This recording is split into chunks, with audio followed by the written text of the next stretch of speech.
G4 Rewind starts now. Today on X-Play, yes, it's Return of the King. Plus, The Sims make some magic. And Harry Potter gets aggressive in Quidditch World Cup. Yeah! I hate flying lizards. It's game time.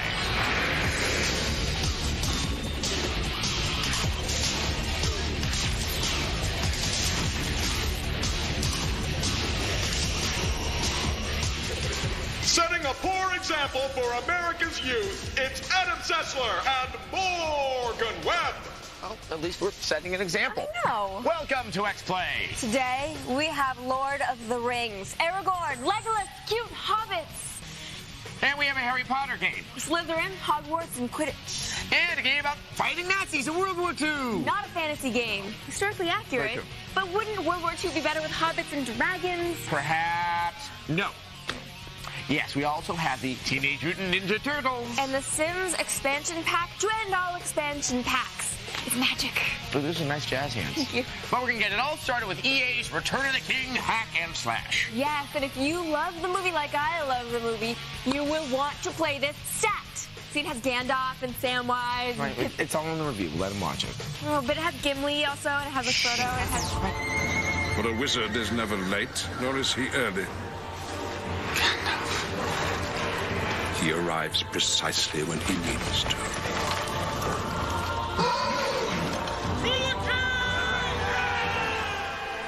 Make no mistake, to play Return of the King is to experience the epic chaos of the film trilogy firsthand. Harry Gandalf! I am coming, Aragorn! Similar to last year's Two Towers game, this is a straightforward hack and slash. Choosing from a large assortment of characters, you will defend Minas Tirith as Gandalf. Everything collapses! Tread the paths of the dead as Aragorn, Legolas, and Gimli. It's all coming down! Hurry! And brave the journey to the cracks of doom as Sam and Frodo. Rest assured, it will be no easy task. For against our stronghold, the Dark Lord summons both man and beast to oppose us. An army of powerful forces, more terrible than we can imagine. Almost every stage in the game features huge set-piece battles against dozens of foes. You're graded on your ability to dispatch the Spawn of Mordor efficiently and with combo moves, which in turn affects how much experience you earn. Between stages, you can level up and purchase new moves and combos. Return of the King adds the ability to spend extra experience to buy stuff for all the characters at once. This helps get your crew up to snuff quicker, but also maxes everyone out fairly quickly. This makes replaying the game with other characters a bit too easy. Of course, you might just want to replay the game to see the brilliant recreations of the various film locations. Some of the environments are so detailed, you can almost smell the pipeweed. Did I mention they're huge? I did. Okay. I'll mention it again. The stages are huge. The shortest mission in Return of the King is as long as some of the longest stages in the Two Towers. The one thing that hasn't changed is that your allies aren't the sharpest pikes in the armory. They're almost no help at all in the Pelennor Fields battle. Lady, I won't leave you! They must be saved! Hey, Mary, try not standing still underneath the most dangerous enemy on the battlefield. The Witch King circles above! Not that it really matters when you're slicing through hordes of Uruk-hai like a one-man army. Still, it's kind of weird the way Legolas and Gimli just kind of stand around while you're trying to save the freaking world. The game is pretty short. Quick!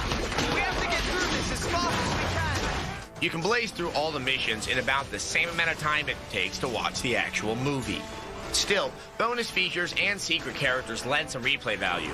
There's also the co-op mode, which allows 2 players to hack their way to glory. This is our final act to give Frodo time to end this evil that marshals before us.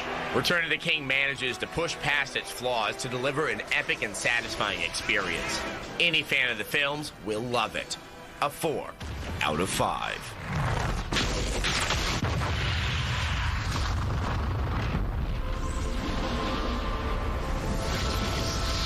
Return to your master, creatures of shadow. Yes, excellent. This game makes me want to see the movie so badly, but here's a warning. If you play the game before you see Return of the King, it will spoil the movie for you. Yeah, so will reading the book. You don't have to get a spoiler warning for something that's been available for 50 years. I'm just saying. Also, in the game you can unlock 3 bonus characters, and you can play as... right, I won't spoil it for you, but some of them might be hobbits. Okay, and at the end you play a level called, and this is the actual title of the level, The Crack of Doom. I don't know if I want to play in Doom's Crack. But if you haven't had your fill of cinematic fantasy in video game form, I have more for you. I do. Here's a review of Harry Potter Quidditch World Cup. Is the World Cup played in Doom's Crack? It's not a good place.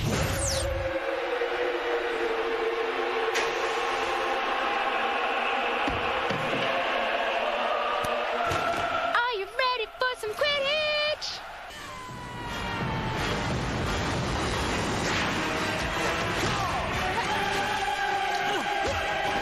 That's right, Quidditch. Say what you will of the Harry Potter juggernaut, there's one thing J.K. Rowling did right, it's coming up with Quidditch. This isn't some pansy-ass fairy tale sport. It's bone-crushingly brutal.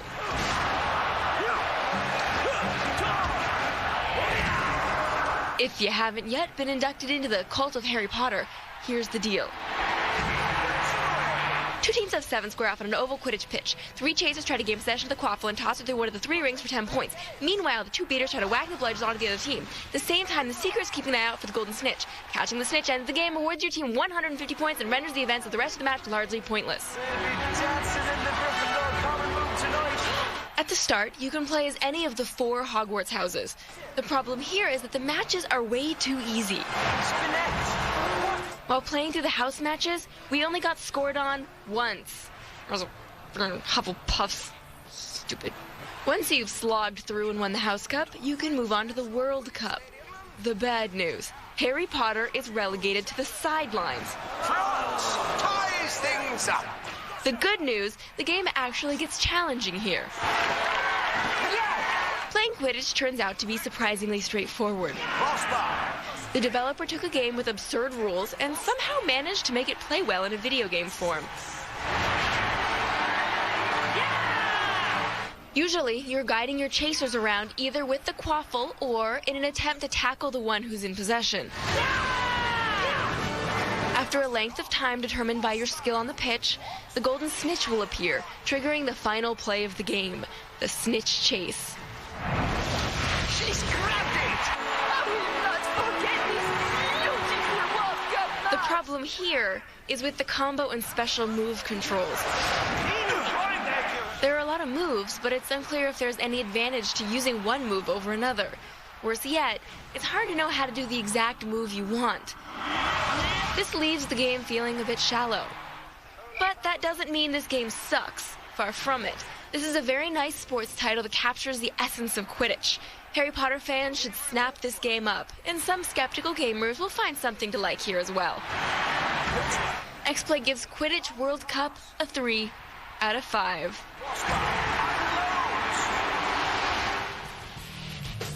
Yeah, I'm gonna pass on catching the quaffle and the whacking the bludger. Bludger? I barely knew her! Oh, Adam. Don't worry, Ace. We got you covered. Coming up, we revisit the turtle power movement of the early 90s. My favorite X-Play episode has got to be the desert episode where we actually did drive to 120-degree weather out in the desert to pretend that we're looking for the lost ET cartridges. We really didn't know what we were getting ourselves into, and now I ask questions from producers before I get in the car. I can't shake him. Hang on. This Friday, Last time. Clone Wars revives old-style Star Wars fun. What's our plan of attack, sir? Follow me. Thrilling. Skywalker is the Republic's only hope. Swashbuckling. I could use a little help. You get shot down again. Yes. Pure unadulterated Star Wars. Gotta keep up. This is where the fun begins. Star Wars, The Clone Wars. Rated PG. In theaters this Friday. I have a structured settlement and I need cash now. Call J.G. Wentworth, 877 cash now. I have an annuity, but I need cash now. Call J.G. Wentworth, 877 cash now. 877 cash now. They've helped thousands, they'll help you too. One lump sum of cash they will pay to you. Get long-term payments, but you need cash now. Call J.G. Wentworth, 877 cash now. 877 cash now. 877 cash now. 877 cash now. It's your money. Use it when you need it. Call J.G. Wentworth, 877 cash now. My mom mentioned eHarmony, and I just didn't take myself as a guy who really needed the internet. And then I kind of changed my ideas where it wasn't necessary to get a date, it was to meet the right person. Log on and review your matches for free. eHarmony.com. This is you after an energy drink. Unfortunately, so is this. Why do energy drinks make you crash? 1 minute you're wired up, the next you feel worse than before. The answer is large amounts of sugar and caffeine. That's why you should try a new liquid energy shot called 5-Hour Energy. With 5-Hour Energy, you can leave grogginess behind and sail through your day without feeling jittery, tense, or, you know. That's because 5-Hour Energy contains a powerful blend of B vitamins for energy and amino acids for focus, alertness, and better mood. There's zero sugar, about as much caffeine as a cup of coffee, and only 4 calories. The 2-ounce shot takes just seconds to drink, and in minutes you're feeling bright, awake, and productive. And that feeling lasts for hours. So if your energy drink makes you crash, switch to 5-Hour Energy. Hours of energy now, no crash later. Find out if 5-Hour Energy is right for you. It's available at these fine stores. Or for more information, go to 5hourenergy.com. Warning! The following career training information may cause extreme excitement, increased heart rate, raised blood pressure, sweatiness, dizziness, and a compelling urge to do what you love for a living. Be a game designer. This is a multi-billion-dollar industry that's always looking for creative people like you. You could train for a career creating tomorrow's hottest games. Collins College can teach you what you need to know. Plus, you'll graduate with a portfolio to showcase your work. At Collins College, your passion is our profession. Go to collinscollege.edu or call 888-823-0999. That's 888-823-0999. Call now. First, they saved the cheerleader. Then, they saved humanity. Now, you're on the wrong side. Who will save them? You've now opened Pandora's box. This fall, the villains take over. I'm back. You betrayed me. She's becoming difficult. Nobody to blame but yourself. My father's dead. You left for my family. Catch the latest episodes on cable's Home 4. All New Heroes Season 3. Tuesdays starting this September on G4. Now look what you made me do. You're plugged into G4 Rewind. Once again, the only two people with a GameCube cozy, Adam Zessler and Morgan Webb. GameCube cozy? Oh, you know, it's like a beer cozy or a tea cozy, but, you know, for GameCube. Cute. Welcome back to X-Play. Yes. Now, do you remember the early 90s? You know, Nirvana, My So-Called Life, and Flannel? Sausages. That was the 80s. What Morgan's point is that the Teenage Mutant Ninja Turtles were big in the 90s, too. Now, they had an arcade game that was sort of like The Simpsons and X-Men 4-player arcade games. And it was pretty fun then, and then they made it for all the consoles, except now you can only play it as 2 players at once. Aww. Yeah, I know. And I would like to point out that on both the Xbox and the GameCube, therefore, controller ports, we are not amused. Here's a review of TMNT. Sausages.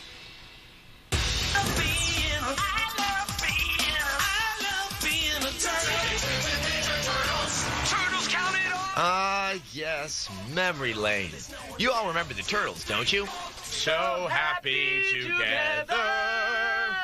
No, not the 60s band, the mutated teenage ones from the 80s. Don't worry, April. We got you covered. Yes, it seems like America ran out of original ideas years ago. So it's no surprise that these little rascals have popped up once again, this time on your PS2. Shell Shocker! Shell Shock! Unfortunately, this reincarnation is about as inspiring as an old episode of Blossom.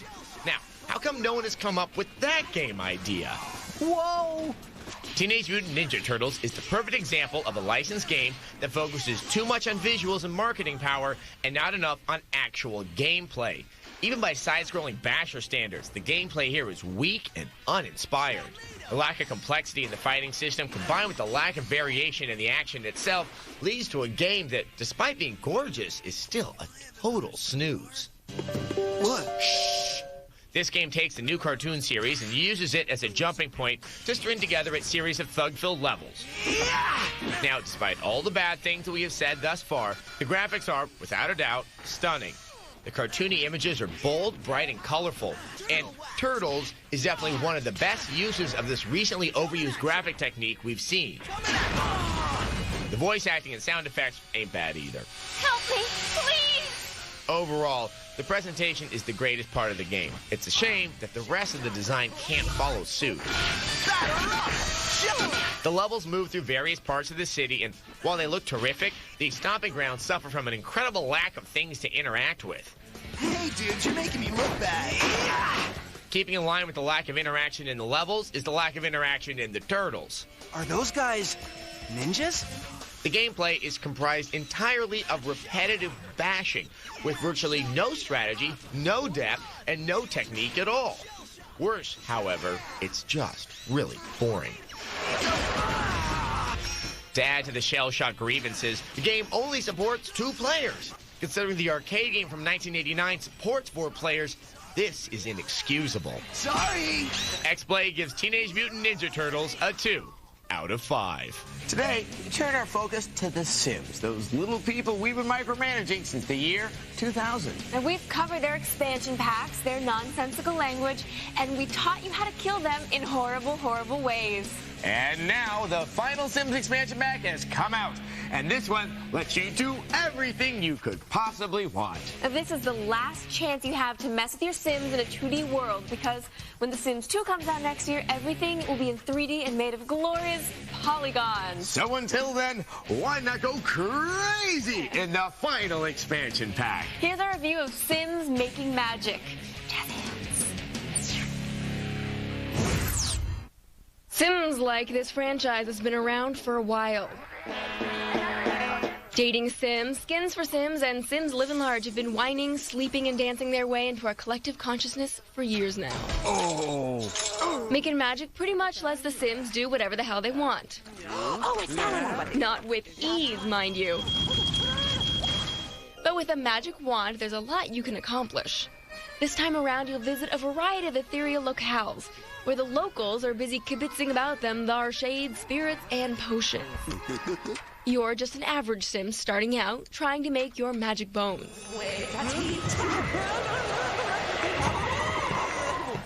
Yeah, let's not start Adam Sim here in Dolesville.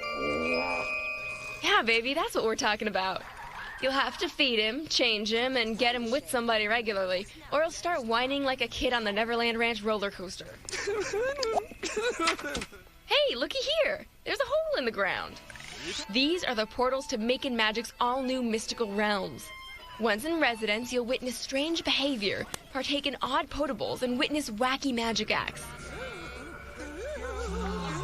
Ample amounts of dread will be added to your potion when your Sim starts griping about sleep, food, and booty he don't got. Mixing potions and casting spells all entail gathering ingredients from otherworld oddballs. Some potions require a bit of your own cultivation skills as you churn butter and gather honey, apparently delicacies to the citizens of the Gloaming. Let's try this. Beeswax, fairy dust. Oh, okay, looks like a lava lamp. Crap, a plague of snakes! Potions simply require trial and error. Great, she's in love with him after all that work with the other one. That's the great thing about this game. Things that took forever can now be achieved quickly through magic. Yeah, but it takes friggin' forever to get the goods or good enough to be magic. Unless you've got this handy cheat. Back to the salt mine, Adam Sim. Get your rearing gear. The sheer amount of task-based gathering needed for Magic to be fun and some age-old camera scrolling issues bothered us a bit. But for the sheer amount of new items and the imaginative inclusion of illusion, we pull from our Magic hat a 4 out of 5. Aha. And let's not forget all the Easter eggs in Making Magic. Yes, one of the coolest Easter eggs in the game is at one point you can get some magic beans. Now you plant your magic beans and boom, up comes the star. Climb up the star. And up there is a giant sleeping Will Wright. And that is the creator of The Sims. Well, I think he's tired from all the expansion packs he's been making. Now, it kind of reminds me of the X-Play Easter egg. That's when you go into Adam's cube midday and he's sleeping under his desk with a pile of fudge. Fudge? Up next. Don't lose your lunch. It's Secret Weapons over Normandy. You're plugged into G4 Rewind. Up next, G4TV.com.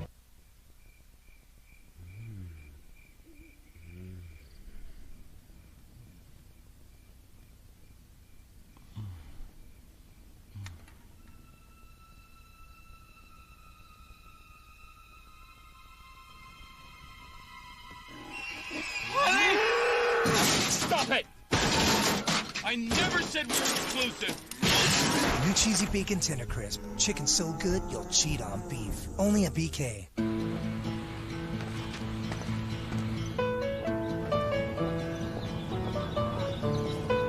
Your teeth are a living part of your body. And over time, the enamel begins to weaken from the inside. But now you can help rebuild your teeth. New Trident Extra Care, the only gum with Recaldin, a unique form of calcium that penetrates into and strengthens tooth enamel. Trident Extra Care. Choose strong. Me? Well, I help save people money on car insurance and I support wildlife conservation. I'm actually working with the Association of Zoos and Aquariums right now. I'm going to be making the rounds of a whole bunch of aquariums. And you? I mean, I'll be honest, it is very hard to talk with you. I mean, where exactly is your face? Is that it? Nah, that's your belly button, isn't it? Geico. 15 minutes could save you 15% or more on car insurance. What if I told you there's a quick and easy way to get today's most popular stuff for free? All you need is internet access. Answer a few questions, then tell us where to send your free gift. It's fast, it's easy, and it's real. Thousands of people have already claimed their free gift. I thought it was too good to be true. Then I got my free Xbox. I got a free Xbox for my son. An offer like this doesn't come around every day. Check out the website now and get your free gift. A J.G. Wentworth success story. Felicia and the annuity. A few years ago, I inherited an annuity from my grandfather. I started receiving monthly payments from his insurance company. Then everything seemed to happen at once. Felicia's employer moved to another state, and she was left unemployed. Your money starts to go pretty fast when there's no cash coming in. J.G. Wentworth knows that a big change in life circumstances can change how you look at your annuity. I heard about J.G. Wentworth through TV ads. If you have an annuity that is no longer serving your needs and you need cash now, call J.G. Wentworth. You'll get a free appraisal and have all your questions answered. Don't wait. The sooner you call, the faster you'll have your money. Call now. J.G. Wentworth helped me, and they made it really easy. It's your money. Use it when you need it. Call 866-433-9717. 866-433-9717. This is Shelley Wang and Young Lee, owners of Pinkberry. Shelley and Young, if you're watching, this is American Express Open. We got your application for the Plum Card. You know, the business card with everything, everywhere trade terms. We did our homework, and it's amazing how in just 3 years, you created a cultural phenomenon. So we're excited to say that Pinkberry is getting a Plum Card from American Express Open. And we can't wait to see what you do with it. We know you spend a lot to make your swirly goodness, so receiving the up to 2% early pay discount on everything you buy, or having the option to defer payment for up to 2 months interest-free could really help with cash flow when you build new stores. And for anyone else out there who thinks their business could also use these flexible terms, apply at plumcard.com or call 888-OPEN-PLUM. The Plum Card, the first everything everywhere trade terms card from American Express Open. Tonight on Attack of the Show, Allison Hayslip is talking terror with Kiefer Sutherland and the stars of Mirrors. And we're introducing you to the internet's own Happy Slip on Who's Who on YouTube. It's Attack of the Show tonight at 7 and 10 p.m. Eastern. 2 games I want to keep going back to are Shenmue and Sonic Adventure for the Dreamcast. Every day after school, I used to walk 2 miles to the store that had a kiosk set up with Sonic Adventure before the Dreamcast was released. And I would play that for hours until the kids behind me started whining too much. Once again, 2 people from a land before time. Southern California, Adam Sessler and Morgan Webb. It's really old out there. Welcome back to X-Play. We have a new flying game from LucasArts, but it is not a Star Wars title. Instead, it takes place during World War II, and it's up to you to rid the skies of the German menace. Here's a review of Secret Weapons over Normandy. Wait, which weapons? Shh. Secret weapons. Aren't they airplanes? No, they're dungarees. Yes, they're airplanes. Way to spoil it, Webb. September 1st, 1939. Germany invaded Poland. This was the start of the Nazi... Yeah, we know all about World War II. We play games, for crying out loud. In Secret Weapons over Normandy, you play an American volunteer in the British Air Force. Your mission, to foil the Nazis using the most advanced aircraft available. As the new guy, you'll have to earn the respect of your cohorts, but you'll quickly become close with your comrades in arms. Damn if I'm not good at judging raw talent. You're showing promise. I've got a proposition for you. Maybe just a bit too close. Where other recent games like Crimson Skies focus on experimental and sometimes fantastical planes, Secret Weapons over Normandy is firmly based in reality. The secret comes from your classified missions. You fly a variety of planes in dogfights, bombing raids, and our favorite, escort missions. Things look quiet at that German airfield. Every once in a while, you'll take a break from the aerial action to man guns. With Hitler's invasion of England now indefinitely postponed. Cutscenes are brought to you a la the History Channel. Nothing like slowly zooming in on still pictures to give you an authentic sense of documentary tension. I wonder if that would work for us. The year is 2003. The console wars are dominated by the PS2. The Xbox and GameCube fight for market share against the Sony behemoth. 2 plucky co-hosts wage an unceasing battle against the forces of video game mediocrity. Maybe not. Secret Weapons is definitely not a flight simulator. It's easy to jump in the cockpit and start mowing down Jerry. You can switch between a third-person view for dogfights and a top-down view for bombing the crap out of your enemies. The only problem with this interface is that with your plane locked in place, it often feels like the sky is moving around you rather than you flying through the sky. During dogfights, it's easy to lose track of where you are. Oh, oops, it's upside down again. Also, while the bombing raids are chock full of variety, the dogfighting missions that make up the bulk of the action all seem about the same. If you shot down one fast-moving spec, you've shot them all. Ultimately, Secret Weapons over Normandy gives a strong performance on many levels, but finds itself stuck in the hangar when it comes to the actual feel of flying. We give it a war-torn 3 out of 5. We're withdrawing immediately. I suggest you do the same. You know, something we didn't mention in the review is the game's nifty unlockable bonus. This is cool. And by finishing the game, you can actually play with an X-Wing or a TIE fighter. Yes, you can fight Nazi airplanes with Star Wars starfighters. So now your evil Empire TIE fighter can destroy the evil Nazi warplanes, which actually begged the question that's plagued me for years and eons. What did the Empire do that was so evil? I mean, they were just trying to, like, get the galaxy back on its feet and everything, right? They blew up Alderaan. That's right. I guess Alderaan is kind of like the new Poland. I guess it is. Hey, if you want to talk about Alderaan or World War II or Poland or anything else, visit our website. That's TechTV.com/XPlay. Now, while you're there, there's other fun stuff to do. You can look at some fun videos of Morgan fighting Jedis, or me getting hit in the unmentionables, or something like that. Plus, we got naked cheat codes from Max Payne 2 that you kids seem to love. Yeah, people I don't know like that why. one. Yeah, I wonder why. I don't know. What's naked like?